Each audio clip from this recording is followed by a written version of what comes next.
మిత్రమా, ఇంత దూరం ప్రయాణించి వచ్చింది వృధా కాలేదు. చూడు, ఈ కొలనులో ఈ కలువ ఎంత అందంగా విరిసిందో.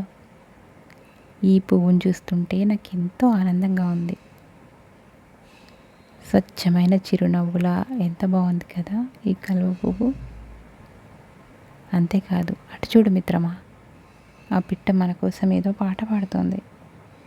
కూని రాగం తీస్తోంది. బహుశా మనల్ని పలకరిస్తుందేమో. బాగున్నారా మిత్రుడారా, ప్రయాణం ఎలా సాగింది అంటూ కృషల ప్రశ్నలు అడుగుతున్నట్టు అనిపిస్తుంది మిత్రమా. మనల్ని పలకరించేవాళ్ళు, మన కోసం ఎదురు చూసేవాళ్ళు ఇంకా చాలామంది ఉన్నారేమో అనిపిస్తోంది. ఈ ప్రాంతంలోకి వచ్చాక ఎంతో స్నేహపూరితమైన గాలి వీచినట్టు అనిపించింది. ఎందుకో తెలీదు, ఈ ప్రదేశం నాకు ఎంతగానో నచ్చింది.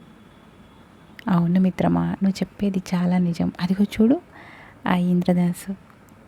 ఈ ఇంద్రధనస్సు కూడా మనకు స్వాగతం చెప్తూనే విరిసినట్టుంది. ఆ 7 రంగులు చూసావా ఎంత బాగున్నాయో. ప్రకృతిలో ఉన్న ప్రతి అందం ఈరోజు మరింత అందంగా కనిపిస్తుంది. ఎందుకో తెలీదు.